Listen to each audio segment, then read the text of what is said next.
Polisi terus menyelidiki kasus dugaan praktik aborsi ilegal menyusul ditangkapnya seorang dokter di kawasan Padang Lui Dalung, Badung, Bali yang mengejutkan. Dalam penyelidikan polisi terungkap, tersangka rupanya adalah dokter gigi dan sama sekali belum pernah mengenyam pendidikan dokter kandungan. Rumah bercat putih di Jalan Padang Lui, Badung, Bali yang diduga dijadikan tempat praktik aborsi Dr. Iketut Arikwiyantara masih terpasang garis polisi. Menurut penuturan warga sekitar, selama ini tidak terlihat adanya aktivitas praktik dokter, meski kadang tampak ada perempuan maupun laki-laki datang ke rumah ini. Kasihan itu nggak tahu ada cewek, ada cowok tuh nggak tahu saya. Cuman gitu. Biasa. Datang biasa aja Bu ya, nggak kayak gitu. Saya juga nggak gini.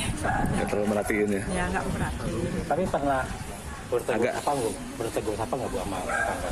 Agak tertutup gitu bismillah. Kalau jalan-jalan, cuma gitu aja, nggak pernah sambil ngobrol gitu, nggak pernah.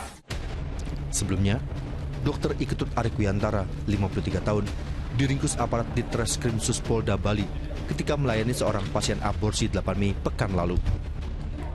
Selain mengamankan pelaku dan meminta keterangan sang pasien, petugas juga mengamankan alat kedokteran yang digunakan saat melakukan praktik aborsi. Terungkapnya kasus ini setelah polisi menyelidiki adanya iklan jasa aborsi di internet. Dan yang mengejutkan menurut polisi, tersangka adalah dokter gigi dan sama sekali belum pernah mengenyam pendidikan dokter kandungan. Bersangkutan berarti adalah dokter gigi, jadi tidak nyambung dengan profesinya. Beliau dokter gigi tapi belum pernah terdaftar dalam ini. Justru malah dia tidak pernah melakukan praktek dokter giginya. Jadi dokter gadungan begitu. Di luar dokter gadungan memang dokter ya, dokter gigi ya, tapi ilegal, tidak memiliki izin. Intinya secara aturan yang berlaku yang bersangkutan tidak berhak untuk melakukan praktek tersebut. Dari catatan kepolisian, tersangka termasuk residivis lantaran pernah menjalani pidana penjara atas kasus serupa di tahun 2006 dan tahun 2009.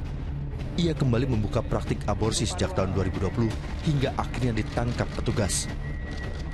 Dalam buku tamu yang diselidiki polisi, sebanyak 1.300 orang terdaftar.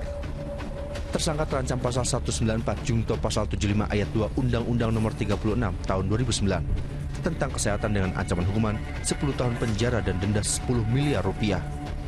Arianto Hutapea melaporkan dari Denpasar, Bali.